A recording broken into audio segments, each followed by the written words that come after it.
So first of all, thank you for all of you for joining me on this evening. This is a subject, the subject being living a purposeful life. What a vague, powerful sentence. Now, I have avoided this subject for a very long time for many reasons. One of the reasons is I feel very incomplete on it. And one of the other reasons for it is simply because I think it is a very taboo subject. Now, it's a strange thing to say that this is a taboo subject, because when we think of taboo, we think of perhaps sexuality, or we think of masturbation, or we think of evil, and we think of things like that. We don't really think of the conversation that purpose could be a taboo. And what's a really interesting thing is, if we're honest with ourselves, we are constantly sharing purpose with one another, but to a degree of absolute safety. So let me give you an example. For me to tell you that I really want this phone is sharing a purpose. And there's nothing in your mind that goes, okay, there's strange about that. You're sharing a purpose. And in sharing this purpose, you say, for instance, I'd love the cell phone, or I would love this car. James, can we ask you to mute up, please?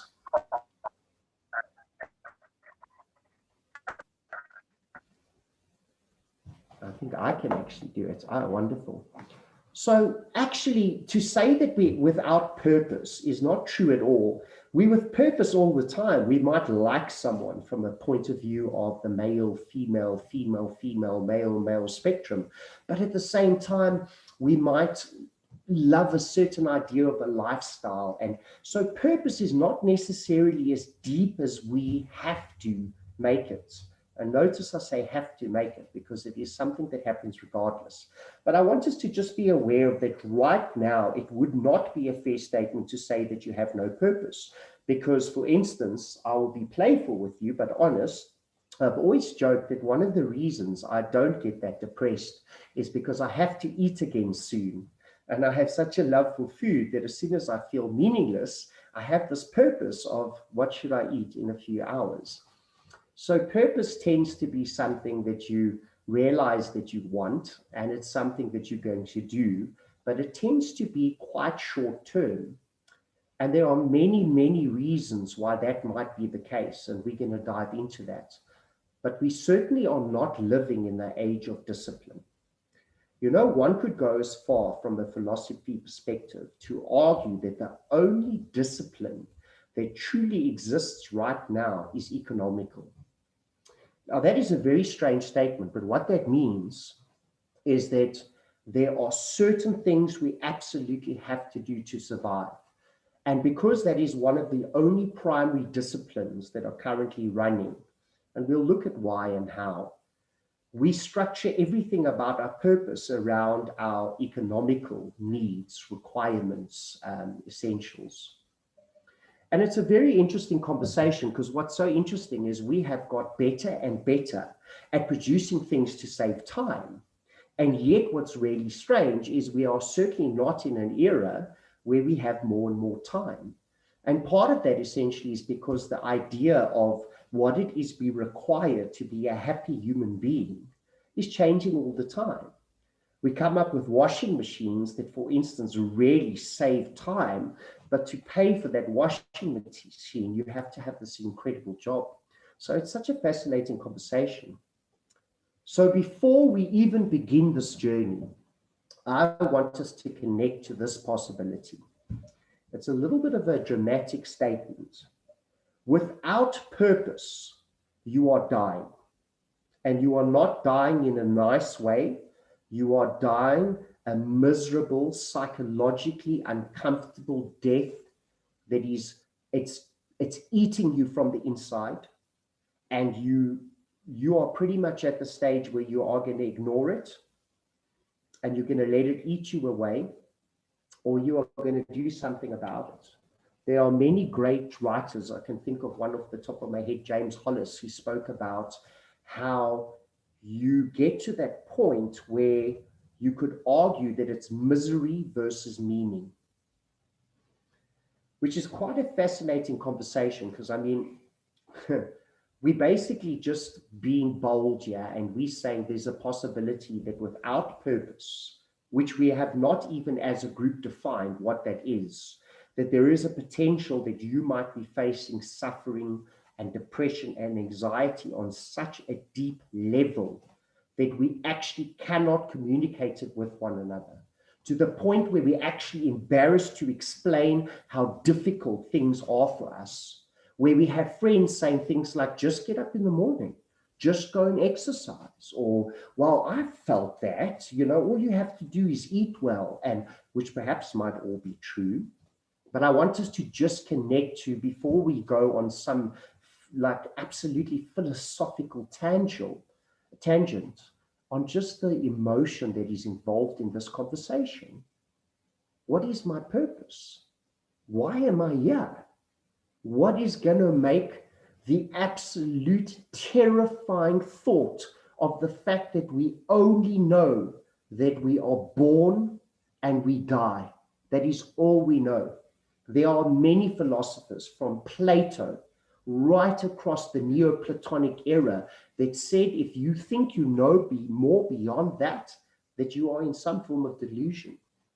Now, I don't know if that's true.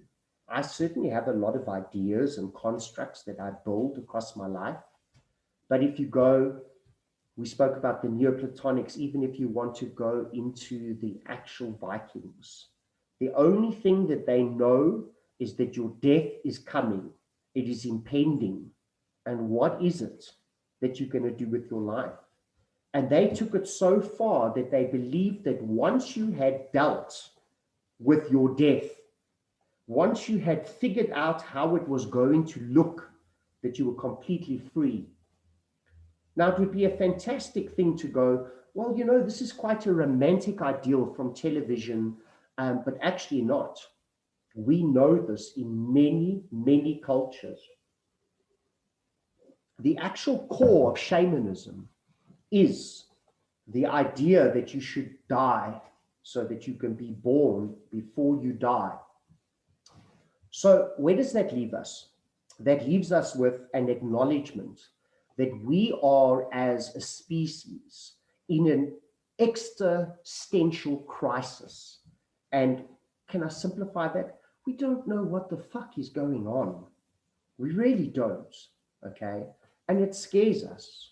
And we have some people running around that are so assured, this is the way.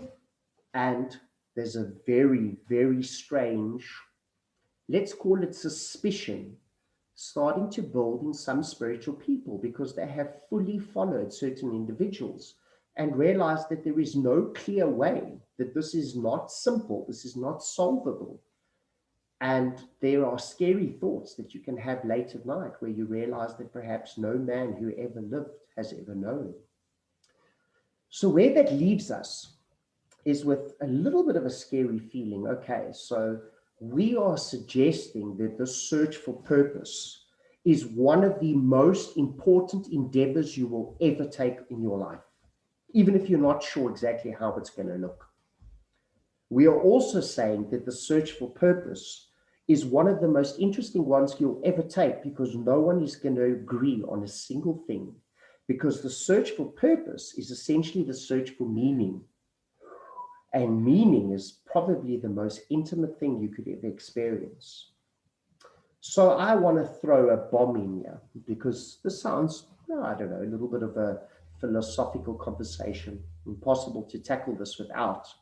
But where we are as modern man is we are in a highly, I can't think of the correct word right now, but I can't think of the word, it's just completely left me. But where we are is we're at the point where we are not agreeing in any way of what the goal of being a human being is. I mean, there were complete disagreements for many hundreds of years, many eons, about how to be a better human being. But if you guys go into Neoplatonism, and if you go the 500 years before, you go into Hermetics, right into the schools of Alexandria, which was right into Egypt. Even if you go now 2,000 years back to kind of around the time of the birth of Christ, you go into the Gnostics. The reason I'm mentioning these were the world leading schools of thought, and they all agreed on a single thing. And that was that there was a higher power, no, two things. And the second thing was that man's goal was to better himself. Such a simple thing. Now, the thing is, what I present you is a belief. It doesn't mean it's true. But the Neoplatonists, the Hermetics, the Gnostics, I mean, guys, we're not talking about one book. We're talking about eras of belief, of wisdom. They believed that if man was not reaching for that better part of themselves, that they were actually in a state of delusion. The Gnostics take it so far, and I'm not trying to say they've got it right. I find it hard to understand, but I want to give you a challenging belief. The Gnostics took it so far that they actually said that God chose to make himself almost have a form of madness where he'd put a part of himself in every person and they would have to uncover it. Amanda, can I ask you to please mute? I think I can figure out. And welcome to the space, my friend. So why am I talking so deeply about this? I want us to realize that here we are, 2021. I almost had to think about that for a second. There is this incredible thing that's happening. We're realizing that truth is not something that we can agree on. It is not something that we can unify. The great Krishnamurti in 1920 something, I'm recording this, so I can't tell you with confidence, was said to be one of the next Buddhas of the Order of Star. He passed every test you could possibly imagine. And when on his 18th birthday, he stood upon the mountain in the east and he addressed his people for the first time as one of the most powerful spiritual men in the world, his first thing he said is, this organization is over. Truth can never be organized. It can never be put together. And he tells the story of a man that had a night with the devil. And this is meant archetypally, but take it how you want. And Krishnamurti sat with the devil and he saw this man pick up a piece of truth. And Krishnamurti said to the devil, well, this is a terrible thing. Aren't you worried? The devil said, no. The devil actually looked quite excited. So they keep walking along, and again, this random pilgrim picks up a piece of the truth. And Krishnamurti says to him, you must be really worried now. This man has got many pieces of the truth. And the devil begins to giggle when he rubs his hands and he says, no, this is how it works. Now we help him organize it. And that was the vision that changed Krishnamurti's life. If we look at modern time, if we think about what's going on right now, we have lost this understanding that all we need to do is learn to sit at the same table with many different beliefs. We have this idea that there is a single truth regarding anything. And although this is off topic, I'm going to challenge you to think of the great, great things of our time that are splitting society into an extreme polarity. Any subject, and I want you to meditate on it with an open heart, and you will realize that it does not go away because many sides are true. Very important discussion. So where does that bring us? That brings us to, let's begin the conversation of purpose. Now, in the suggestion that we've lost this idea of what it is to be a human being, what the goal might be, I want to bring in a suggestion. Whether it was Gautama Buddha, Carl Jung, trying to think of who, Adashanti, I could think of so many great enlightened men. They all wrote constantly about the fact that, first of all, let's use Buddha. Life is suffering. Now, I'm going to pause there. Life is suffering. Because one of the great delusions that modern man is suffering from is what it is that we are teaching each other. There is this idea in deep Vedic tradition, or if you want to go into ancient Hinduism, they speak about the original trauma. And the original trauma is the first time that on this great adventure, you choose to birth separately from God. And the second you do that, you will never be able to encompass all of it. And you will always feel that deep wound within your heart from the moment that you leave the breast of God. And that it is in your entire journey that you will one day, in your extreme experience, find again the bosom of all. Now, what a beautiful story, but let's just connect to what's important here. All these great teachers that I'm mentioning, and I tell you, it's just because I'm doing it off my head. If we could research and sit as a group, some of the greatest teachers of our time said this thing. And if you think this is going to be negative, just be with me. Life is suffering. Now, why it is suffering is because it is very difficult as us, as a single being, to experience ourselves as not that thing, right? This is not life is suffering, you should be crying. I'm talking about there's always going to be that little aspect, according to 5 religions, 100 super enlightened individuals that will be aching for the fact that it's really hard just to be me. It's really hard just to have a little part of the story. But surely there must be a great reason for it. So why do I bring up life is suffering? Oh, well, this is very simple. From a psychology perspective, I invite some of you that are the type like me to take notes and to dive into people that are mentioned. There was a great man named Scott Peck who wrote a book called The Road Less Traveled. And in this book, he simply wrote that the greatest thing we could possibly do with the next generation of children is to explain to them, welcome to Earth. This is extremely difficult, challenging, and the most important thing you can do is get a set of skills to problem solve. And in doing that, when you override certain challenges that we all face, certain tragedies, the Greeks knew this, they said comedy and tragedy is the same thing, otherwise you're delusional. And if you could just override certain of these things, you would feel joy. So this psychologist, who was considered a world breaker, was going, don't tell your children you should be happy. Don't tell children, oh, the role of life is to be okay. We've all been given this. And what's really absolutely fantastical about this idea is that as a child, you pretty much watch your parents doing the complete opposite thing, having a really difficult time, if we're honest with ourselves, falling to pieces. Then there's the great difficulty as a young man or woman where you start to get a bit older and realize that they're really battling and that they're not happy. That then sends us on this tangent of what this happiness thing might be. But all this time, I want you to just consider a very challenging thought. The original toxic thought is the fact that we're supposed to be happy.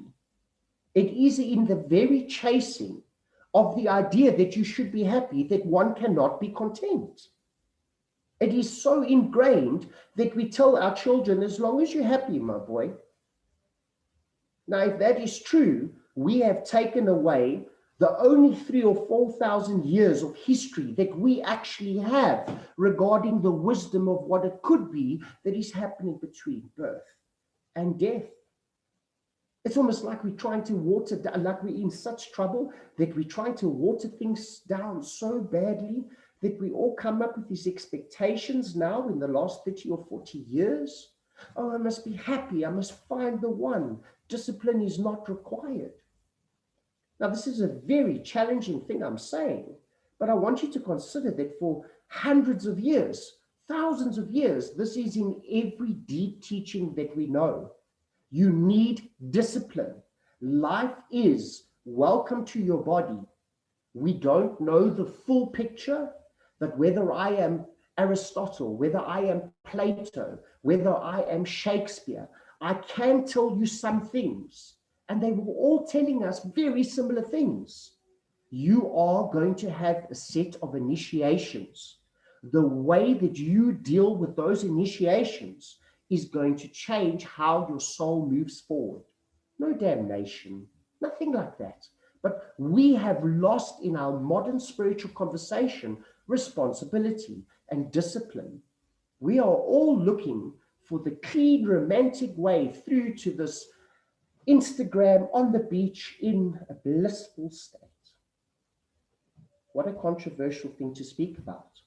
Now, I mean, certainly no one knows what's going on in life, but I remember many years ago seeing in Time magazine the story of this man that had approached this job, and he knew nothing about the job. He had no money, and the story was about 35 years later, he became the king of this incredible industry that changed many things in the world for good. Now, I can assure you that that was a great purpose, but that man put a lot of effort into that. And if we start to decide that we want a purpose, do we understand the relationship between purpose and discipline? Because here's some logic. We are leading in some way, only two reasons we're in this room.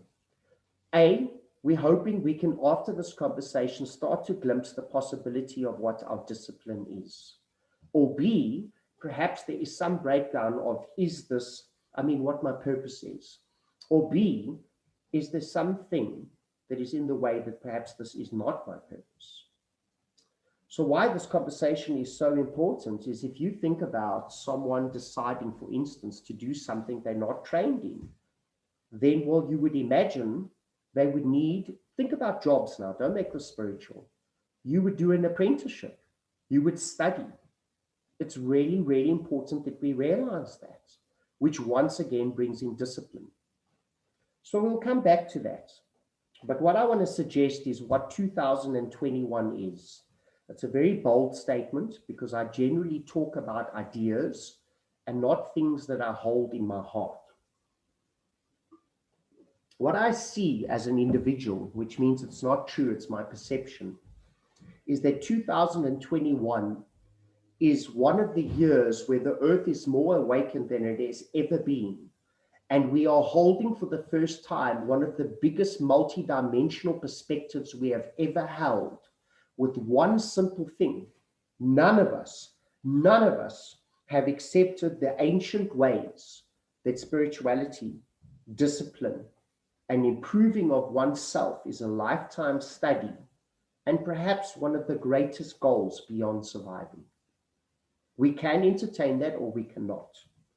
But why this would be important is I want to suggest that every person in this room, including me, and I might be wrong about this, I believe that what I see in people is something I found in myself. It's called the rebel wound.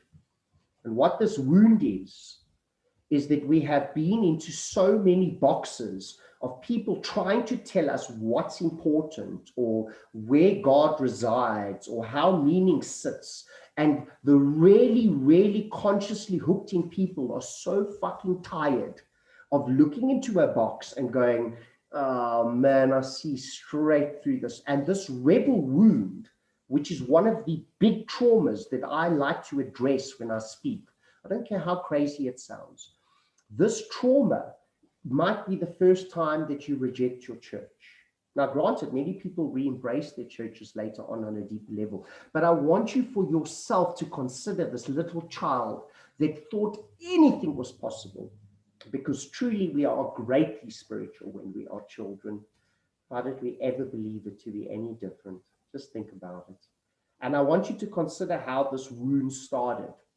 It might have been a church shutting you down, but this wound is so complex that some of you managed to hold a story that was so powerful that you moved on to an organization that you thought you could embrace or that could really take you somewhere. And perhaps in some way that let you down. And what this trauma is about, this rebel wound, is about the fact that we then get to the point where we're like, you know what? Bugger all meaning that people are offering to me. Bugger it. Because I have seen through it all and it is crap. And this is the birth of nihilism. And we are a nihilistic driven society. even those that deeply study philosophy, such as myself, or some of you are in varsity, will know that when you take on a new philosopher, you do not study his words based on what he brought to the world. What you are told is where he was incorrect. It's a critical analysis on how an expert of life got it wrong. I mean, this is the most ridiculous thing. It's kind of like saying, we know that if we wanted to do a job and be so enormously powerful in that job, that we would be an apprenticeship. We would actually be an apprentice. And we've got to the point where we're simply rejecting left, right, and center. And now we have become meist. Meist is a new word that was added to the dictionary, I don't know, 10 years ago. And I like the word meism. It simply means that you are a culmination of all beliefs, that most people can't even say what they are in a single thing. But this conversation is powerful and important because what it tells us is A, no one knows what's going on. It tells us B, that we have thousands of philosophers that if you just read a few pages on any book, you would go, wow, these guys were obsessed with what to do with this period. And what they did during that period was they dedicated to the upliftment of what they could be. So I've had this conversation without telling you what to believe, but I am telling you now that if you cannot fall in love with the search for what is true for you, what's really going on, what's special, what's amazing, I can tell you now that tackling what is purpose is a very tricky thing. So there's this very simple idea as we progress a little bit. Manly P. Hall, probably one of, if you want to look him up, probably one of the greatest teachers I've ever had, early 19th century. And Manly P. Hall tells a story about this neurotic man who's anxious and depressed and really doesn't know what to believe in life. And he's having a fucking hard time. And what this guy does is he goes and he joins this organization because he's going to find meaning. And he, you know, this whole, I mean, classic situation, right? And all that this such man finds is, first of all, everyone in the organization is reacting negatively. He finds problems. They don't seem to be achieving anything. And this guy's having such a crisis because essentially what happens is no matter where he goes to help, everything's just really messed up. Now, in Manly's story, he tells a story of another man who went on the same quest and joined the same organization, but from a neuroses perspective or from an inner world perspective, he had a completely different inner world. And he went into this organization and had completely different experiences. No resistance, no, oh, human beings are disgusting and we're all just trying to get ahead of each other. He was aware of it sometimes, but he got to do such great things within this organization.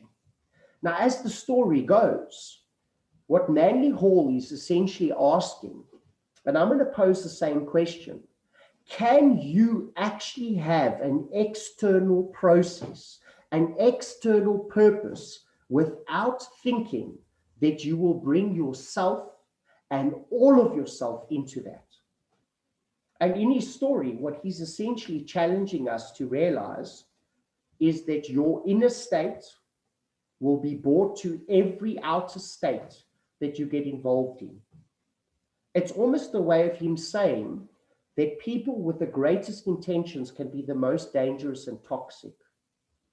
I remember just a little while ago meeting an incredible woman who fights for rights here in Cape Town. I tell you, I'm not even going to get into it because it would sound like I'm shaming the organization.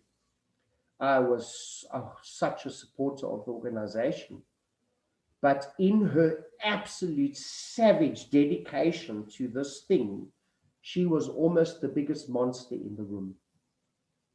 And what Manly Hall is suggesting is that when it comes to philanthropy, when it comes to essentially being what we would call humanitarian, that there is a great danger that we face. And the Indians speak about this karmically. They speak about the fact that if you decide to go from laying carpets and then you wish to suddenly lead men about how they should believe about themselves, that's a mighty jump indeed. And are you willing to accept the karmas of what is involved in suddenly leading entire people's lifeline in a direction based on the fact that you think you should and because you're bored of carpet? Now, this is a very controversial line of conversation, because I am certainly not saying that you shouldn't go into that. I just want to connect us to, once again, the conversation of discipline. And once again, I want us to connect to this idea of how your inner neuroses are directly connected to whatever it is that you will connect to in the world. Your inner state becomes your outer. Some people like Krishnamurti went too far as to argue that there is no activism without inner activism, that inner activism is outer activism, and when inner activism is done, then immediately you are involved on the outer. But to get involved in the outer can be a great karmic danger indeed. Now, I certainly don't speak on dangers, but let me speak into this idea a little bit.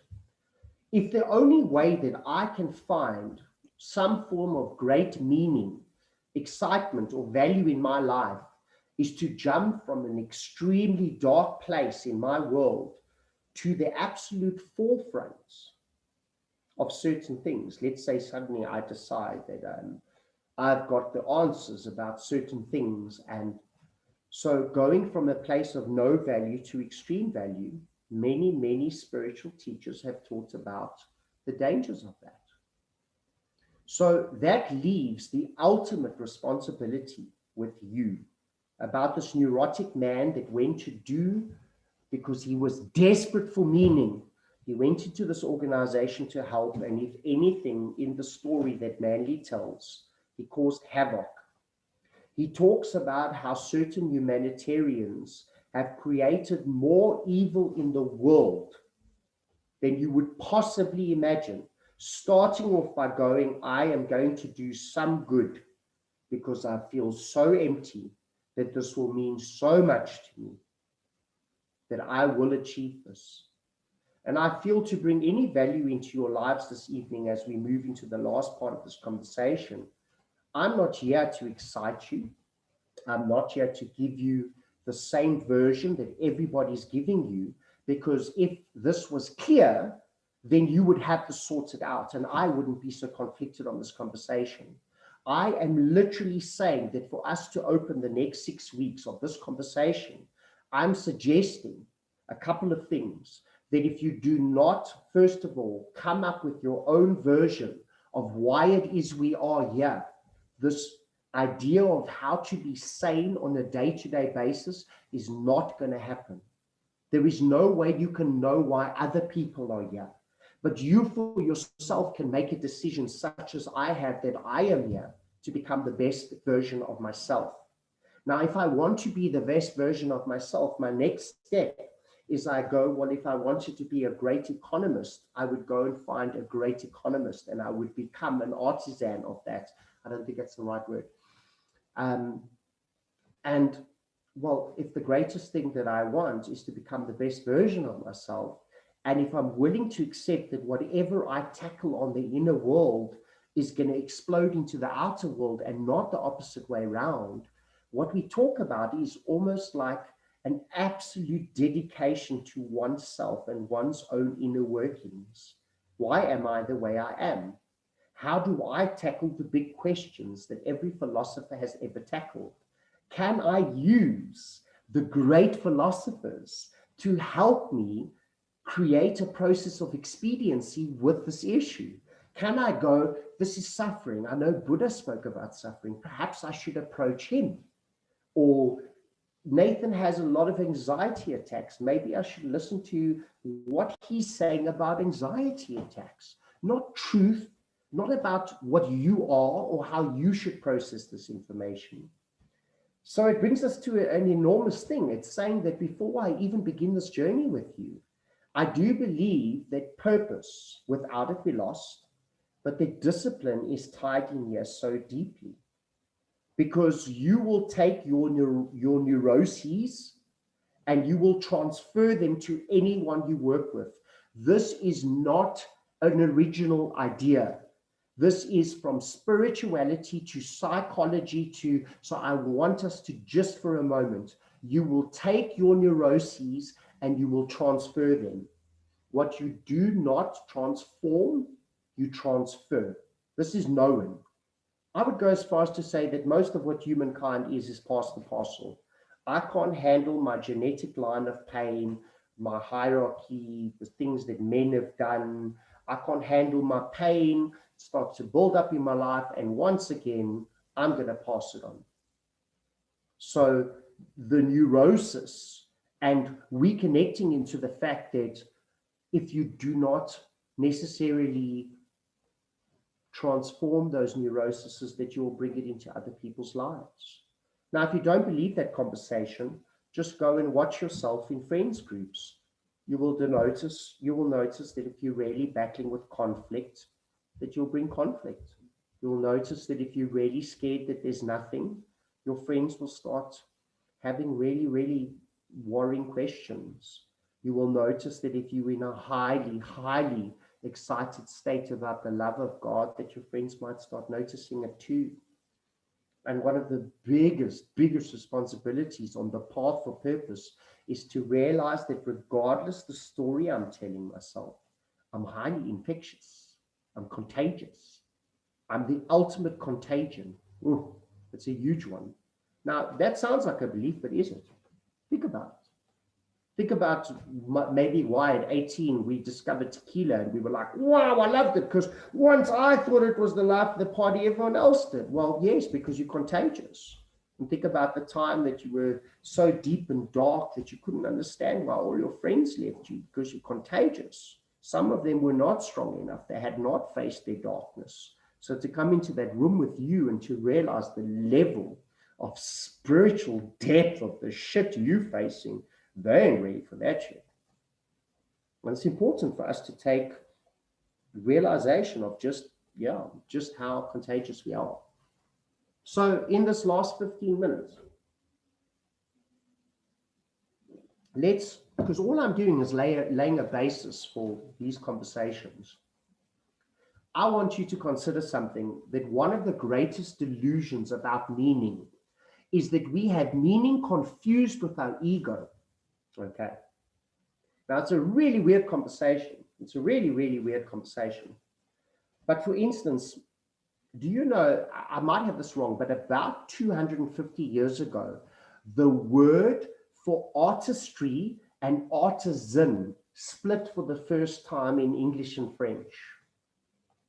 Now, why this is important is what I'm saying is a few hundred years ago, if I were to say, I make soles on shoes, there was such a beauty to that. I was called an artisan. To do anything powerfully was to be an artist. And as Zen has suggested for thousands of years, that God can only be found in the perfection of anything, but not in the incompetence of all things. Now, this is an important conversation, because I'm hoping to send you on a spiral this evening, not with your answer just yet, but with this massive query going in your mind, like my purpose might actually not be what I think. But I want us to consider a watchmaker 200 years ago. His entire pride was his father gave him this information. His father said to me, this is the greatest watch thing that you could possibly be. And he embraced this information, and with absolute pride, he became Nathan the watchmaker, artisan, artist. And there was no embarrassment in it. Some were such good sword makers that they were heard about from countries away. Now we're living in this era where we feel so empty inside that to produce a work of art, learning to sing a song, learning how to truly, truly effectively beyond your ego and your Instagram, help your neighborhood eat when you have extra money, whatever your excitement is, a soup kitchen without the modern bullshit, or your excitement might be, there's so many, but like, for instance, I'll talk about that now. So to be able to do this thing, this absolute exciting thing, we are so held by what is enormous. We are so hypnotized that we believe that meaning means, okay, I'm going to give you a very challenging statement, very challenging. And no, I do not fully believe this, but yes, I do feel like I want to challenge you. I am battling so much with where I am and the shame of what I've done. And I finally want to feel better. And the only thing I can think of is I love the version of me where I am that teacher that tells everyone how it's done. And we have this in spirituality. We have like 1,000 fucking million gurus. It's incredible. And none of us have taken the responsibility. None of us have gone, oh, you know what they said, what Aristotle said, what the whole Neoplatonic era said for 900 years. Oh, you know what they said in Hermeticism, what they said in Alexandria the years before, the fact that we literally have to tackle something like head on with deep discipline to be able to speak about it. And we know this to be true because what's so funny is we have this modern spiritual idea. Here it is, like, let's be playful. Like, can you imagine someone going, you know what, I really like atomic energy. I'm going to go work at a nuclear power station. This is the most ridiculous idea you've ever heard. But in modern spirituality, we have this idea of like, well, I'm going to go work in a nuclear power station because it's my purpose. So the conversation it brings up that only everyone in this room can do for themselves is, where does your purpose interline with your ego? I think of, what was his name? Not my will, not my will, not my will, but thy will be done. Not my will, St. Francis of Assisi. Every night, this man went to bed and chanted for 3 hours. Not my will, not my will, not my will, but thy will be done. Because he realized that one of the greatest dangers that exists as this accepted thing for thousands of years in our ability to be more of a version of ourselves, this quest that would source us, this quest that would help the thirst of that awkward moment between birth and death, that the greatest question a human being would ever face is this my will, the brain, the individual, or is this God's will? This is the greatest thing that I've possibly ever meditated on. It is such an enormous question, because have you ever experienced someone that feels they are in the rapture of God when it's just them? They'll knock on doors, they'll mow through belief systems, they'll say things that literally tip people's lives upside down. No fucking responsibility, because I know what it's about. I'm psychic. I will invade your truth. I will tell you how things are. I'm the only human being who has figured things out. And in your fragility of a process that has been fragile in all of antiquity, I'm the one person who can just come and say, hey, it's like this. No responsibility, no conversation of the karmic possibilities, no conversations about how much responsibility choosing a single purpose actually invokes or involves. I mean, where does that leave us? It leaves us just in this very difficult conversation of the fact that I have not put a single purpose down. I have not spoken at all to that. I've just really touched on the things I believe that we truly need to be asking ourselves. That all of these things, I would say that they're so challenging for me that I have to keep going back. An example is this what God wants, or is this what I want?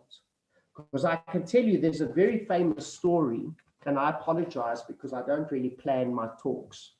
I can't think of his name. If you want the story, Alan Watts spoke about it in 1964. So you could probably Google it. It tells the story of this incredible monk. This guy dedicates his entire childhood, his teenage years, everything to becoming a study to Zen. And he gets to a certain age of 23 and he decides everything that he's learning, like he just brings no value. He feels absolutely no purpose. It's just, what the fuck is he doing? So he denounces everything. And he goes, now he would not have any monetary value because he had already sworn that off in his life. And the only thing he can think of is to find God in little things. And what he does is for the next 30 years, he travels, and every family that he finds, maybe the family, the father has just broken his leg, or maybe the mom is dying, and he will stay in that family and he will do whatever it is that is required. And in his memoirs, which apparently are findable, he talks about how God is found in the little things. And how is it that we have got to a stage of humanity that we are so arrogant that we are like, this job is above me? How is it that we cannot realize that walking out of my door tomorrow morning is all the meaning I could ever want? Maybe right now I'm battling with myself.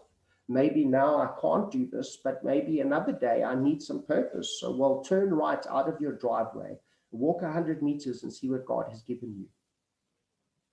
It's an extraordinary story because what happens is, and I wish I had his name, he becomes one of the great saints of Japan.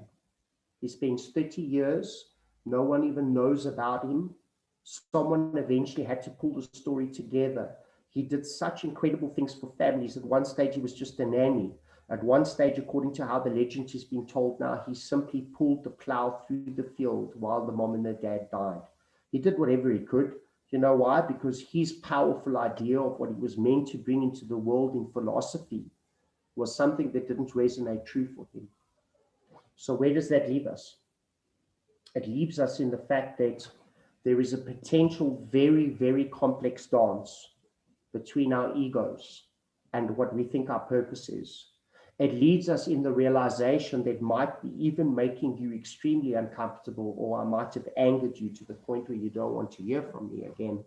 It leaves you to the point in realizing that if your inner world is an expression of your outer world, that God could perhaps be found in everything around you. And the greater you need to cast and launch, perhaps the more empty you're feeling, and the more that you do not understand that simply in the way that you wash your potatoes, chop wood before enlightenment and carry water. After enlightenment, chop wood and carry water. And where I'd like to leave this conversation is on a couple of thoughts. One of my favorite philosophers of all time, because you know what, one of the biggest arrogances that I had to pick up in my rebel wound, and I say this with deep emotion, as what I thought was a spiritually intelligent young man was an arrogant, ego-filled. You know what, I always believed that people in the past, they didn't have wisdom and that we're figuring it out now. Oh, it's the most fucking delusionary thing I've ever done. When I began to dive into the Hermetic and Neoplatonic eras, I realized that we are like children. We are like children. They were born and their entire life was just about bringing a single statement to someone else that could deepen their investigation between their birth and death. I mean, could there be a more beautiful meaning? And why this conversation is important is I'm triggering the fact that ego is involved. I'm triggering the fact that these are very, very big questions. I'm triggering the fact that meaning is involved. I'm triggering the fact that that thing that you are convinced is what your meaning is might not. And I don't need you to have a decision tonight. I want us all, I'm going to ask you all a favor, us few in this room. I'm going to ask you for the next 6 weeks to just be in a state of inquiry. Whether you are angry or whether you disagree with me or whether you are absolutely sure that is your purpose, I want you to just join me in an inquiry where you can go, well, you know what, if this is my purpose, it will still be there. It will be burning like fire within the embers of this furnace that makes the tempered soul that I am and the blade that which I cut. And that's where I want us to be, is just in a conversation. So we speak of this paraklesis. Now, paraklesis is an incredible being, and I want to tell you two reasons. First of all, long before we had modern chemistry, he was already mapping out hydrogen and helium. Now, there's a very interesting thing about antiquity, and I want you to look into this. The guys that invented chemistry and psychology and all of these guys were actually philosophers. In other words, the question of who God is and the question of what we are were never separate. They only are today. The guys who literally started chemistry, helium, alchemy, this is not an opinion, this is a known fact. Now, one of the masters, one of the men that birthed chemistry, one of the things he said is that in your imagination is God. And the greater you let your imagination run, when you think, when you meditate, when you pray, the greater that you let that be unencumbered like a wild child, the greater you shall hear me as God. But if you do not train me, if you allow me to become completely on my own will, and you do not believe in my power, I will torment you to the point that just your fears become so complex that you cannot get through the night. The only remedy, according to Paraklesis, to this nightmare of allowing your imagination to get out of control is to address the big question of what is my purpose. So I have a little bit of homework for you all. I hope you've noticed I have not brought you to completion on anything. First of all, I would argue that one cannot. It would be out of sheer arrogance for me to pretend that I can tell you what your purpose is. But I am going to leave you with the thought, because we're speaking about Paraklesis. There is this idea, first of all, that you can actually find meaning in anything. With your imagination, understanding, just as from Eckhart Tolle to Buddha himself, that God is in anything.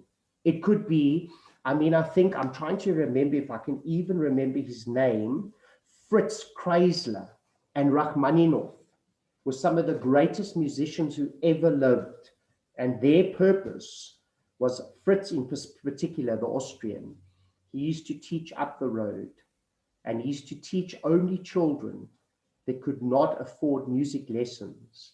And they got possibly one of the best musicians of all time. Early 1900s, they got to work with him. Rachmaninoff had a similar purpose. Once he had distinct his purpose away from teaching the best minds, as he joked, and he realized the difference between his will and God's will, they both went on this mission to teach slum kids that possibly might never even be able to use it. So all that puts is a big inquiry in your space. That's all that it does. And I want you to consider, if those of you who have joined me for the fear talks, I want you to consider something that we're not going into tonight, that Paraklesis suggested, that the greatest purpose that possibly exists, where the highest self and the lowest self could even bond, join, and some form of absolute rapturous, orgasmic enlightenment can take place in a life. Very unlikely. But the ultimate level, himself and many other people suggested. And the way to this was to find your shadow, the ultimate disease, darkness, or thing that you face in your life, to run right at it, to transform it, and then to bring into the world how you beat this thing, from cancer to anxiety to obesity, to being in an abusive partner that one day gives lectures on the fact that you owned your own abuse and you have brought yourself transformed and your message into the world. I want us to stop on tonight by realizing the simple thing, that you can find meaning in anything if you understand it is a reflection of your inner state.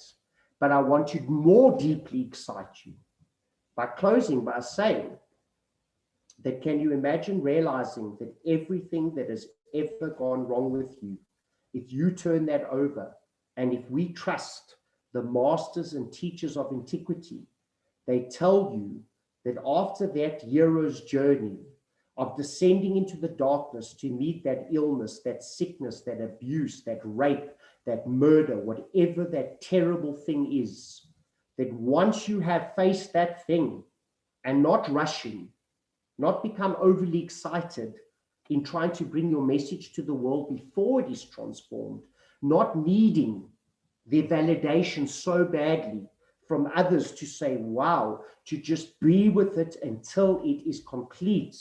And you can open your mouth and consider, like we spoke about in Hinduism and there's certain Eastern philosophies where only at 61 does your teacher number even kick in.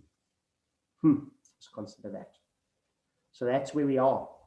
We've opened this container of possibility of how much greater the conversation of what meaning might be, the fact that ego is a play, and the fact that mostly it is just a reflection of your inner state. And that to tackle your purpose without thinking about who it is that's inside me before I even leave the door is to just completely repeat those neuroses just as we have been taught. My closing thought, I'm going to be a little bit more modern and light for you. There is a question I want us to all be in for the next 2 weeks. There is a movie called The Last Word. If you've watched it, watch it again. It is about a lady who realizes that she is dying, and suddenly she starts to read obituaries. And in these obituaries, she is so irritated by how little we leave behind. Here lives John. He owned Meditros. He was this. John liked knitting. John will be missed. It freaked her out so much that she went on a soul quest, not even genuinely, in her arrogance, which changed, to find a way to write a better, what are they called? To write a better eulogy for herself. And I think that's a really important question. What is your end going to be about? So it's called The Last Word. It's just a movie, but I want us to all go and watch it if you feel up to it. And we're going to come to the next conversation. And the next conversation where we take off is going to be, okay, now that we have been willing to face the triggers, we've had very uncomfortable things said, we're willing to face the fact that it might not be what I think, and I'm willing to accept the shadow that might be outplayed in the conversation of the search for purpose. I am now ready to begin my search for purpose, and we will do that in our following talk. Thank you, guys. So what I'm going to do is I'm going to end this recording.